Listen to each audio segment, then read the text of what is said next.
تا حالا شده نصف شب خوابت نبره؟ گوشی دستت باشه، فقط به این فکر کنی که اگه پول داشتم الان همه چیز درست میشد. یا برعکس، یه آدم پولدار دیدی که کلی پول داشته ولی حال دلش خوب نبوده. واقعا اگه فردا صبح از خواب بیدار شی و ببینی توی حسابت چند میلیارد باشه خوشبخت میشی یا فقط دردات عوض میشن؟ ببین، مشکل اصلی از اینجا شروع میشه که ما اصلا نمیدونیم خوشبختی یعنی چی.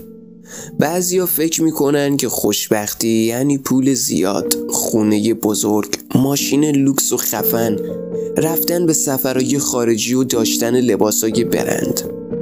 بعضیا هم خوشبختی رو توی این میبینن: آرامش شب، استرس نداشتن، سالم بودن خانواده، امنیت و امید به آینده. حقیقتش اینه که خوشبختی یه حسه، نه یه عدد. خیلی ها هستن توی لنگکروز احساس خوشبختی نمی کنن، از زندگیشون راضی نیستن، هی بیشتر و بیشتر میخوان، به دستشم میارن اما باز هم راضی نیستن. خیلی ها هم هستن توی یه هوندا 125 میخندن و خدا رو شکر میکنن و از زندگیشون راضین. تو خوشبختی رو نمیتونی لمسش کنی و نمیتونی اندازش بگیری، ولی اگه نباشه کل دنیا رو هم داشته باشی بازم کمته.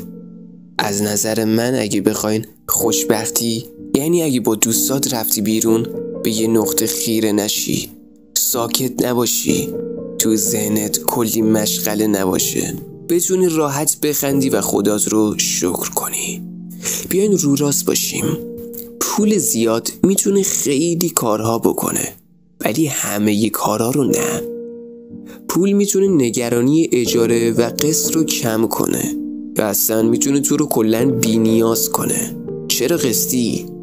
پول امنیت روانی میاره، انتخاباتو بیشتر میکنه، باعث میشه مجبور نباشی هر کاری انجام بدی، صدای آدم رو توی دنیا بلندتر میکنه.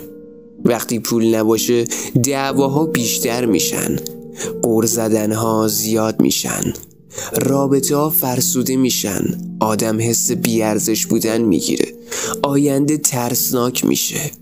اینا رو نمیشه انکار کرد. پول رنج رو کم میکنه، ولی آیا واقعا پول خوشبختی میسازه؟ چرا خیلی از پولدارا خوشحال نیستن؟ شاید برای تو هم سوال باشه که طرف میلیاردره اما بازم افسرده است، چون پول تنهایی رو پر نمیکنه. پول عشق واقعی نمیسازه. همه به خاطر پول کنارتن، معنا به زندگیت نمیده، زخمای درونی رو درمان نمیکنه.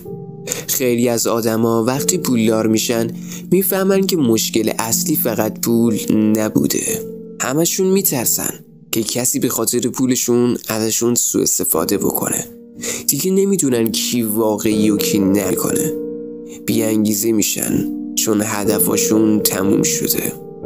پول اگه هدف نهایی زندگی باشه، وقتی بهش برسی یه خلای عجیب شروع میشه که هیچ اسکناسی نمیتونه پرش کنه. اما بیاین اون ورش رو هم بگیم، بیپولی تقریبا همیشه سمیه. وقتی بیپولی عزت نفست نابود میشه، آدم رو مجبور به تحمل آدمای اشتباه میکنه، روی رابطه عاشقانه فشار میاره، حس عقب موندگی رو برات میسازه، آدم رو از خودش متنفر میکنه. بیپولی باعث میشه نه به خاطر اخلاق بد بلکه از استرس صبوریت هم کم بشه. پس اینجوری نگاه کن، پول نبودنش قطعاً بدبختی میاره ولی بودنش هم خود خوشبختی نیست.